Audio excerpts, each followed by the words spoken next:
Thank you for tuning into our podcast, Canal Days, and what life is like in the industrial Connecticut River Valley of Massachusetts. I am your host, Carrie, and joining us today is Holyoke's very own local historian and creator of the historical tours of Greater Holyoke, Robert Como. He personally offers and leads public and private tours, as well as presentations of historical sites within communities throughout the state of Mass. So currently, the communities he has selected to focus on this year are Holyoke, Chicopee, South Hadley, and East Hampton, and also Granby and Amherst as well. His tours spotlight the canals, reservoirs, cemeteries, and churches, as well as various parks, streets, and selected historical houses within each community. So in today's episode, we will be discussing the American writing paper, which is located in the community of Holyoke, Massachusetts. Many paper mills, and it was trying to make the paper mills more profitable. Someone were losing that edge, and then you couldn't compete with other paper makers around the country, the region, the world. Right? For instance, there was an international paper company that's also doing the same, trying to get a lot of paper companies under its umbrella and trying to group them together somehow to make a profit. And it's tough. And so they tried and tried. So we're going to talk about in this podcast what paper mills might have joined up this company and where their headquarters was, and then what became of this wonderful place. Okay, so this was a true company, and they bound together trying to cut that profit and compete against other companies and conglomerates. Not all paper mills in Holyoke joined up. There was only a few of them. And so, for instance, the Parsons might have joined, but the Whitens never joined. And William Whiten might have been the president of the American Writing Paper Company, but he didn't join. All right, so there were some companies that never bothered to join, such as the Massasoit, right? And so you have this mix. Some joined, some didn't. The Chemical Paper Company never joined. The Newton never joined, but the Albion joined. So we'll talk about this situation. So, intriguing. So let's divulge deeper into that subject. In Holyoke, what paper mills joined this company? All right, and this is just a Holyoke list. The Albion, the Baby Holbrook, the Crocker McElwain, the Dickinson, the Holyoke Paper Company, the Linden, the Mount Tom, the Nonotuck, the Norman, the Parsons, the Riverside, and the Warrigon, all joined together inside this American Writing Paper Company. Right, that's a lot of mills. In fact, there's 12 mills, and there were actually others outside of Holyoke that joined in, and they tried to get those together, and all of them had the goal of trying to cut a profit by cutting back on administrative costs, production costs, somehow joining. If some company was making the same thing, they got rid of that and have that company start a new line, anything to get their paper to be profitable. And they were competing against the International Paper Company, which was also in England, was joining a lot of the more rural mills together and trying to get competition going. For instance, they bought out mills in Turner's Falls, Bellows Falls. They bought out the Fall Mountain Company. So the American competed against the International. Most of the American was in Holyoke, and that's what we're going to talk about. What we're going to talk about next. And really quick, before we continue with our interview, just to fill our listeners in, to find out more information, or if you're interested in signing up for his various tours, you can check out his website at canaltour.org. And there you can also find videos and podcasts of the stops along each of his tours, as well as photos and text of some of the historical sites throughout as well. And for private tours and other inquiries, you can email him directly at bobcat4214, capital B, @yahoo.com. And his tours make for fun educational outdoor activities for families and group parties. So getting back to our interview, where was their headquarters? Headquarters was in Holyoke. It was at the triangle formed by Ray Street and Main Street, right at the start of those, where Canal comes in. It was a wedge-shaped building. They call it the Flatiron because it was a similar building in New York City. And so the American Rain Paper Company had their headquarters there.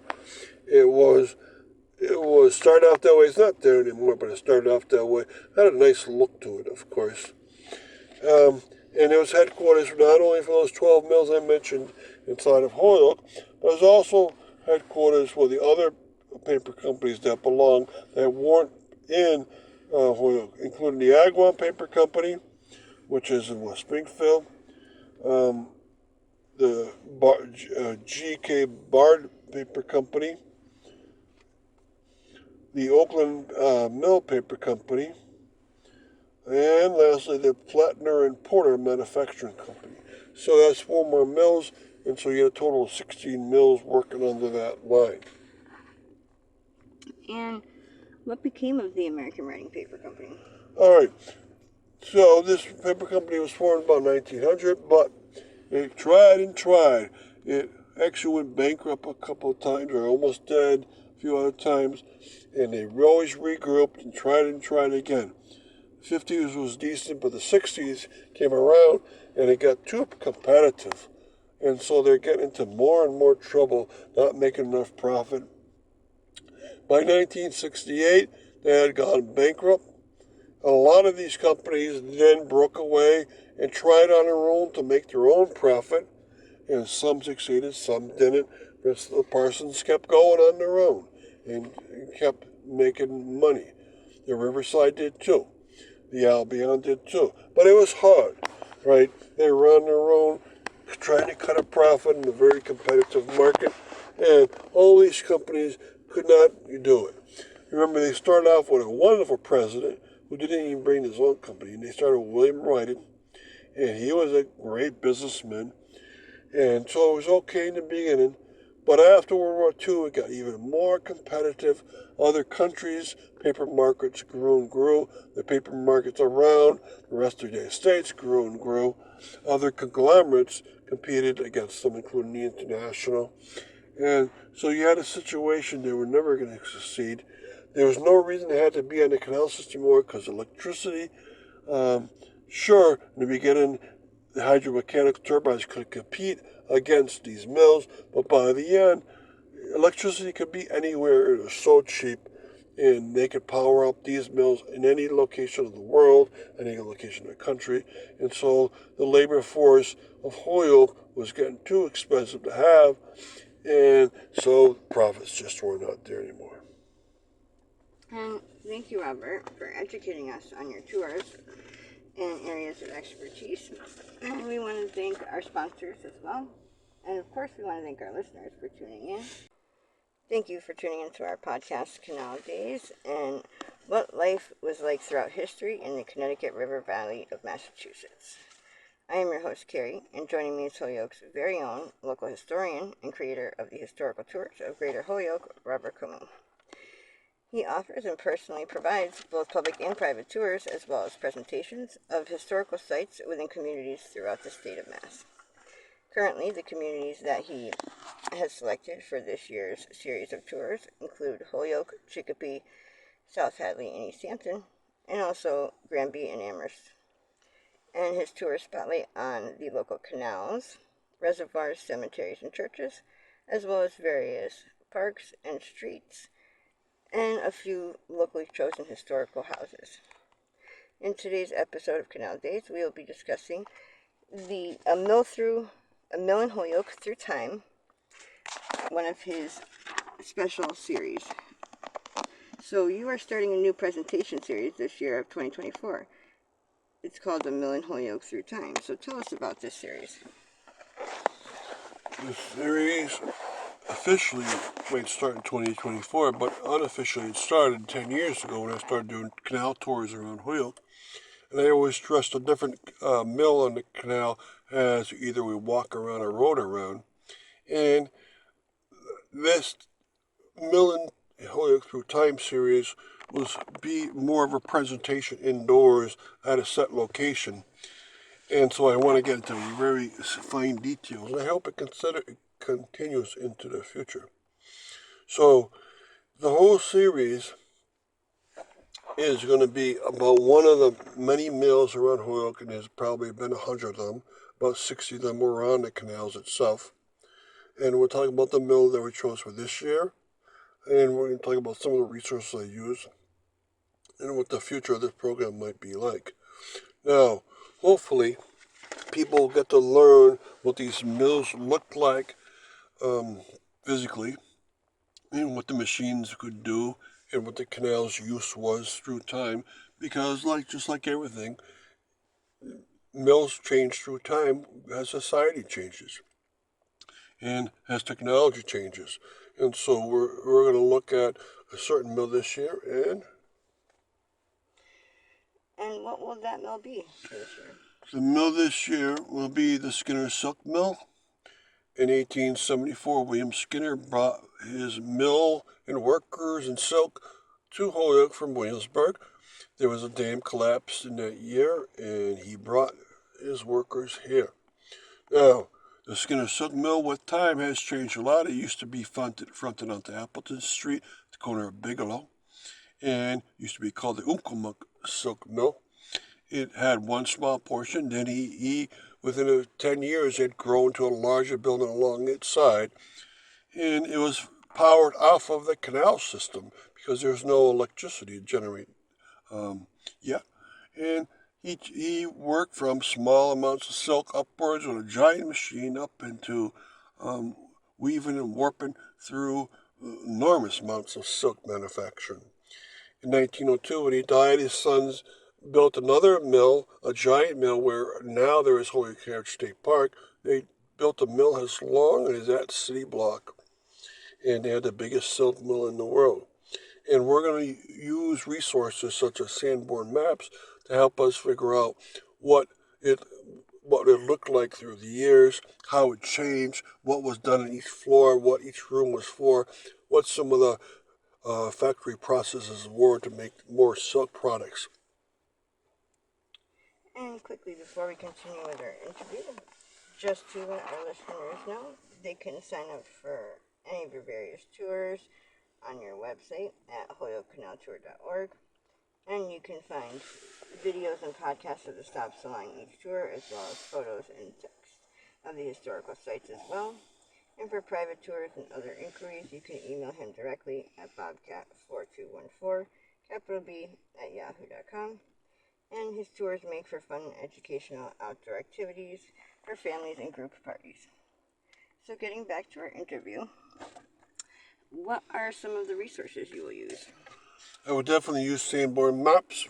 They covered Holyoke for many different years, including 1889, 1884, 1895, 1915, 1949, and 1956.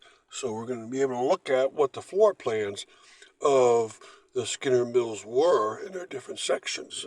I'm also going to use directories to see how the ownerships and management level changed through the years, and also to figure out what kind of products they had at different points and how those changed through the many different years.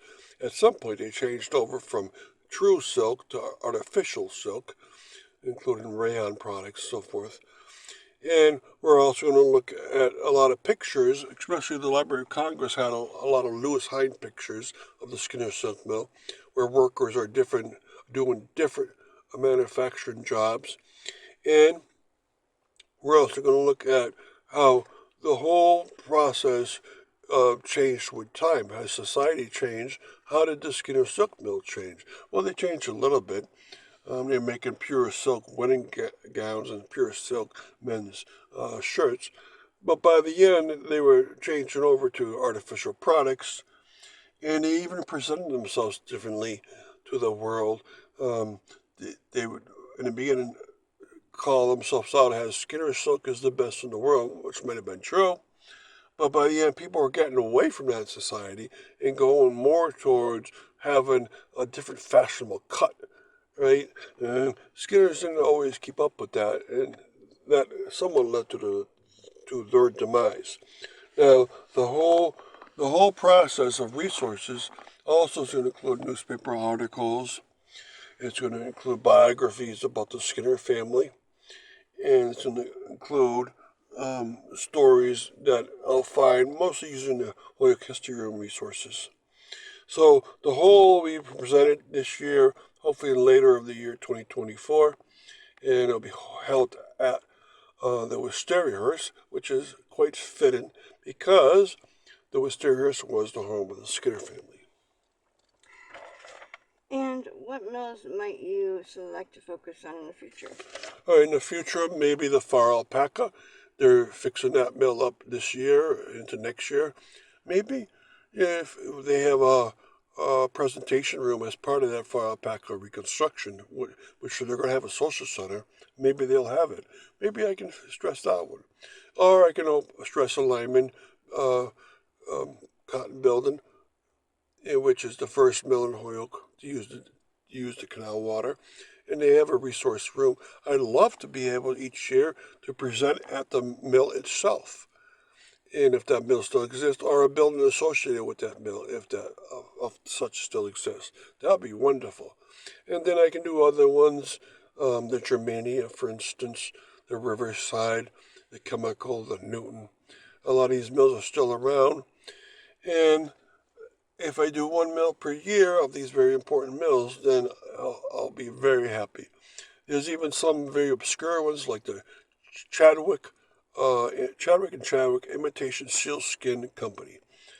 Wow, that would be a wonderful place to do a presentation on. So I hope to keep doing this for years and years, but I've already been doing it for 10 years in some sense because, like I said, I change my stress on the canal tours. I point out different features of different mills along the way, anyways.